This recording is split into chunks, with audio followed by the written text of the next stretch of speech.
Welcome to Raw and Real number 26. I'm MA Powers. I'm JL Powers. We happen to be in the same place at the same time for a change. Yeah, usually this is coast to coast, but Yep, now we're just here in Maine.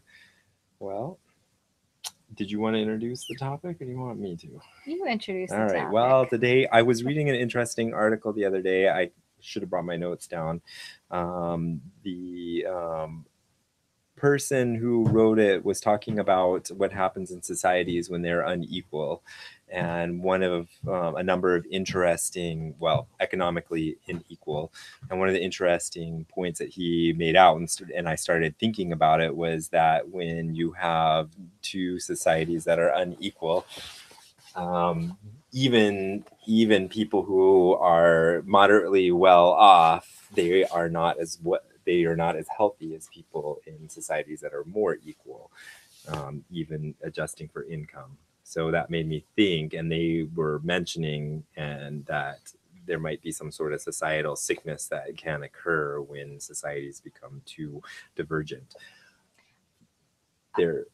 That is a little far, I think. It's an interesting point, but I'm wondering what you think of with this income inequality and where we're at today. Yeah, well, I guess I would be very curious to know what kind of illness do they mean, like a biological no, that they're illness, or no, like no, an like emotional no, this is like obesity and drug abuse, that like mental, some not obviously obesity, but some issues with drug addiction, and which is a sickness, and also with obesity. And they link it to they are linking it, although I don't know, I haven't looked at the data, so I don't know if the link is true or not, with the fact that when you're in societies where the income is distributed so much that there's a lot of pressure on people, and it's really hard, and you're looking around and you're seeing that some people have just this unbelievable amount of wealth. And so even if you are considered wealthy in a worldwide view, you consider yourself poor and you get stressed out. And so some of these are signs of stress. These, like the obesity and the drug abuse. Well, I mean, that makes sense. In fact, before you even got to that point, that's kind of what I was thinking, was that it must somehow be stress related, because it is stressful when you either need to work for an income, or not work for an income. Of course, everyone works for an income, but when you're like worried about making enough to pay your bills, or worried about losing what you have, even if you seem to have an abundance, if you're constantly worried about that's stressful. But also, the United States is very different than South Africa, but I do have a lot of experience with South Africa, and there's a lot of similarities between the two societies historically, and how we've divided the countries in terms of racial divisions, etc., and segregation, and income inequalities, organized around racial groups. And I think that that's sort of instructive, because if you look at what's happened in South Africa, which is also widely understood to be one of the most stratified societies on earth economically, it's instructive to kind of see what's happened in post-apartheid South Africa, which is when, people in townships, etc., always experienced a great deal of violence. But now that violence has taken a new shift. People that previously were really protected from it, the middle and upper classes, are now exposed to it regularly, and they pay an enormous amount of money for security systems, because crime is at an abnormal high rate.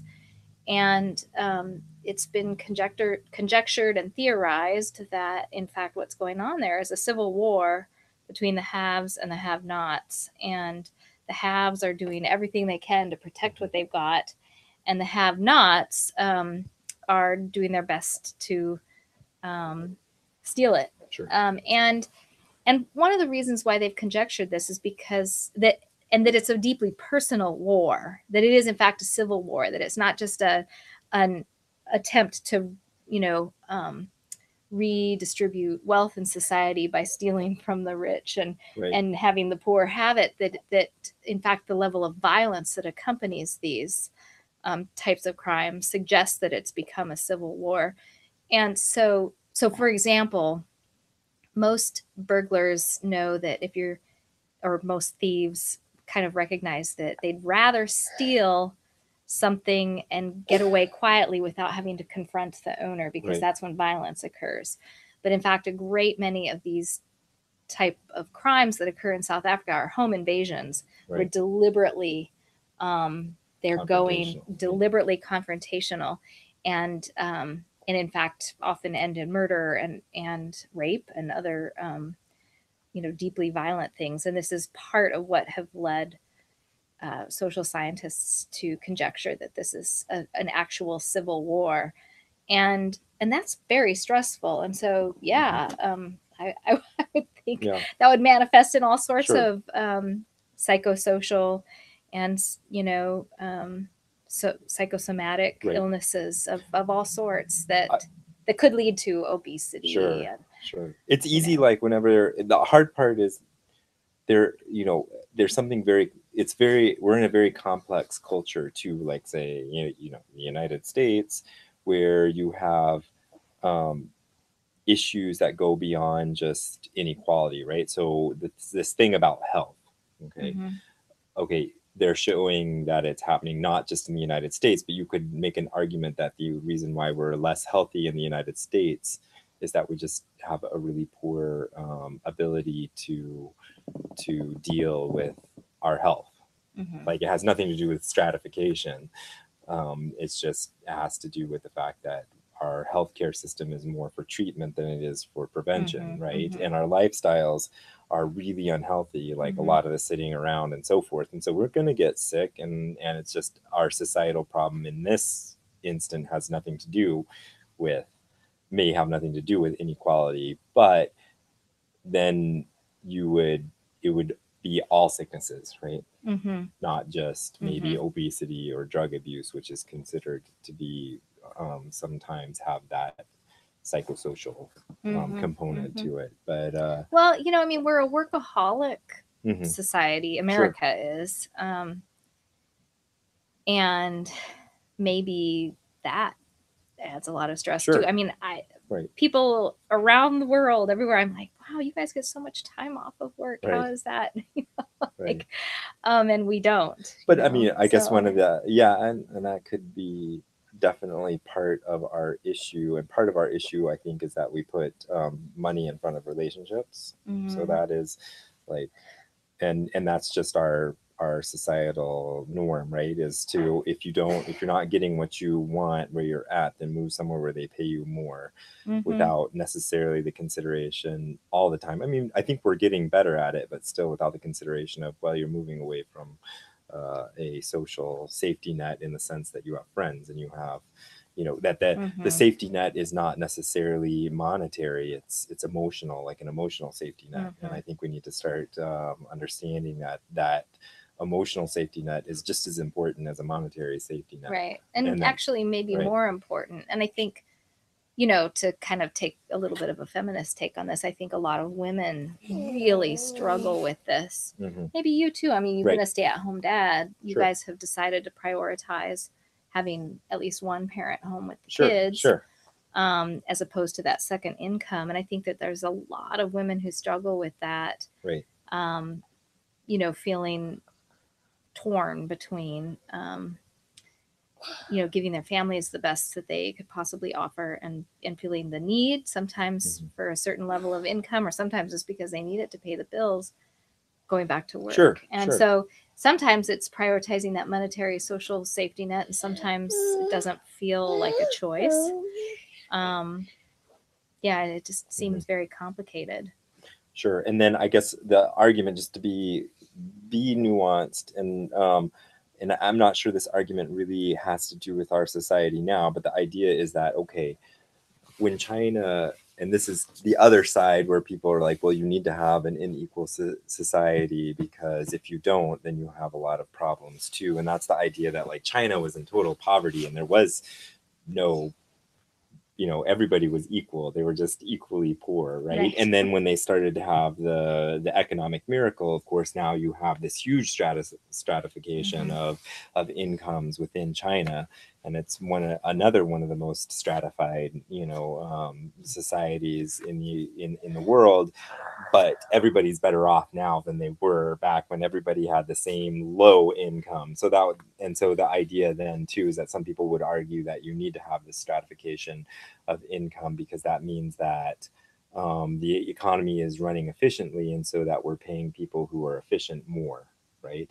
The more efficient a person is, then you can give them a higher income because they're more impactful. You can make an argument that that's totally not true, but that's the argument, right? And so that instead of saying, well, whether I work a lot or don't work at all, I'm going to be poor, so what's the point of working? Then the idea is like, okay, if I get to a certain level, then I'm going to make more money, which is true to a certain extent, but I don't think that's the case in the United States anymore, really. I think that you have to break into a society. It's more of a societal, to make a lot of money, you often come from a society that already has a lot of money, and you're already, or a family. Yeah, a family. That's what I mean. You're in this family that already has money, and they're propelling you into that direction.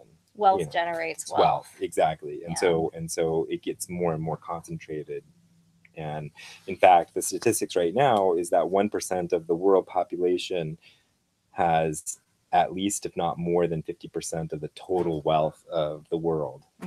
So that's pretty staggering if you think about it. Well, I don't know if this directly comments on what you were just saying, but you and I were also talking earlier about how we value certain types of work more in our stratified system because we claim that it has more skills associated with it or more education, etc. And there may be some truth to that, but I think also, we can recognize that there's still only a limited number of people that can ever. We structured it so that you can only have a limited number of people with those skills who actually have jobs. I guess, and I guess in the end, we have to ask ourselves: is it a moral question to say, okay, a CEO, there can only be so many CEO of a Fortune 500 company. There can only be 500 of them, right? In the whole United States. That's what a Fortune 500 company is, the top 500 companies. And so you can only have 500 of them in the whole United States.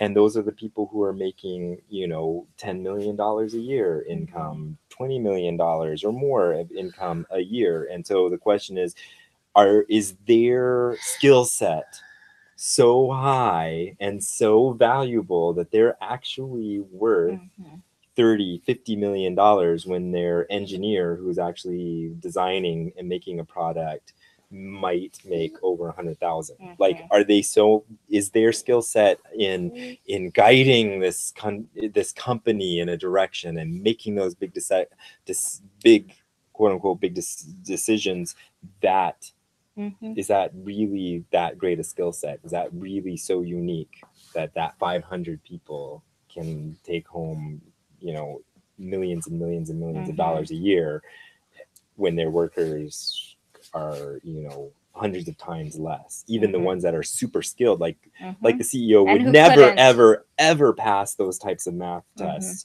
who could never have gotten through an engineering school to that level, could never have achieved at that, level of skill on a daily basis, that you would put them in charge of manufacturing, that they are in charge of these other engineers who know what those other engineers are doing, that even know what the heck their product is. I bet you most of those CEOs have very little clue as to how that product works. I'm not saying that what they do isn't skillful, and I'm not saying that what they do doesn't take a lot of work, because it is hard to manage people. It is hard to get people to do work, and I'm not saying they shouldn't be paid money, but is it morally correct that they should be paid this astronomical amount compared to somebody who has worked their butt off just as much and has a skill set that is just as difficult to get, in the sense that, okay, well, but I think also many people can become an MBA, many people can become an engineer. What separates you and gets you to that top level? And that's a moral question, Mm-hmm. right? And that's when people start arguing, well, this person is special because of this, or that person is special because of that, because they have to justify that in their Mm-hmm. own mind, Mm-hmm. because otherwise they would not feel that they could take that kind of money. Mm-hmm. But obviously they feel they could, and they always ask for more and have a better, bigger parachute. So morally they believe. That's the thing I think that kills me, is that morally those leaders of of those companies actually believe that they deserve that amount of money compared Mm-hmm. to their workers. They morally believe it, and they have justified it Mm-hmm. in their own mind, and they believe not only what they're getting, but they should get as much as they possibly can, and that's their moral compass. Because if they didn't have that moral compass, they wouldn't take that much money. Right. Yeah, no, and it is Right? very So disturbing. I know I live in a part of the world where you cannot rent an apartment working full time sure. at a minimum wage Right. job, and a Right. minimum wage job that we all consider necessary, like Sure. checking out groceries Right. at the. I Right. mean, what would we do if we didn't have people who could check out our groceries? Right. That's Right. an important. I mean, it is an important job, and the people that I know who do it, they've been doing it for years, sometimes a couple decades, and yet I'm sure by now, if they've been there for a couple of decades, they're making more than Right. minimum wage, but Right.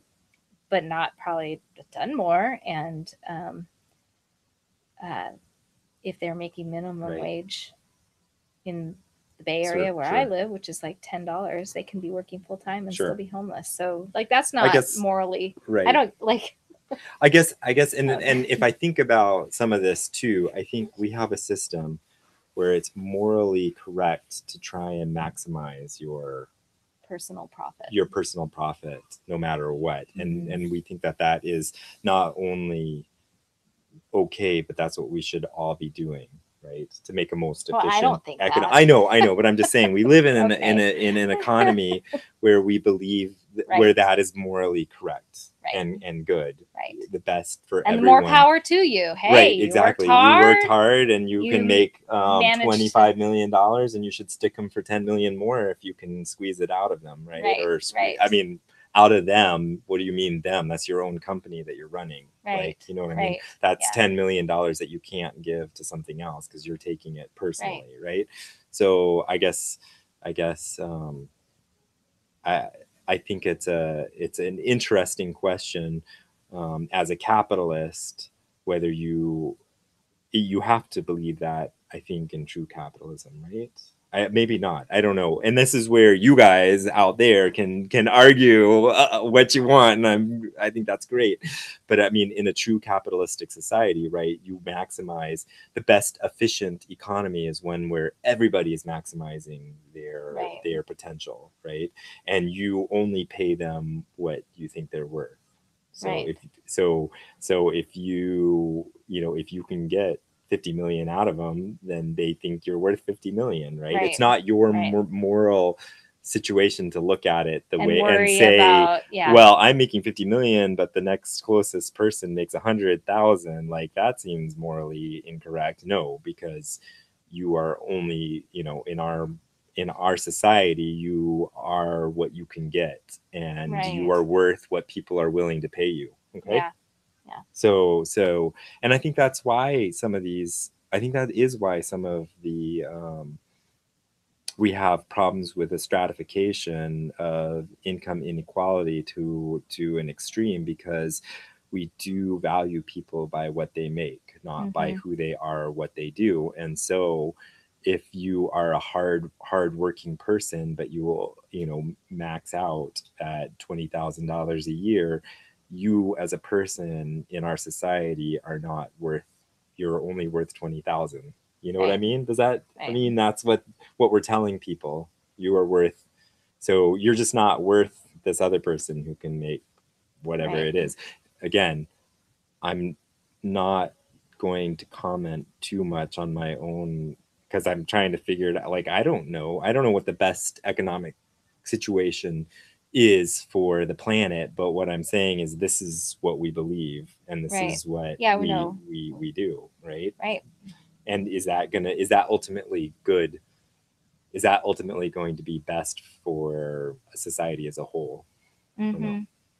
And I guess, I mean, I haven't really thought this out too much, but I think, and we probably are just about out We're of way time, over, but yeah. we're way over time. Sorry. We get together and Yeah. chatter. Chit-chat. But I suppose, you know, in one sense, that's why unions started, was this collective bargaining point to get, you know, bosses to agree that these collective workers were worth a certain amount more, and but there's an equality in that, right? Or at least there's a belief in equality, but still you can only get so much out of. Sure. You And know. and I mean, let's face it, if you pay people more than you can take in, you're going to go bankrupt. So, Right. but I guess the big question though is, what is an individual worth to a company? And that is, and if you're a capitalist, you believe the market tells you. And I think us, you and me, would say that the market is probably rigged for certain people, Right. because they come from Well, a certain not only thing, is it right? rigged, And so you may not, it may not actually, they may not actually be worth any of that. It's right. just that that's what you can get, and so that's what you get, and you're part of this upper echelon, and everybody else is saying that's what you're worth in that echelon. So You're it's worth like who you paid, know, in it's a like sense, right? it's like, you know, it's like yeah, you're worth who your connections are. Exactly. So that exactly enables exactly. you to, Because it's, you're worth who your parents Right. were and their connections, and therefore your connections, and Right. then therefore being able to demand all this. But you know, I mean, it's, the market is a, you know, system without emotions or morals or sure, intelligence, or, and so we leave it up to the market, right?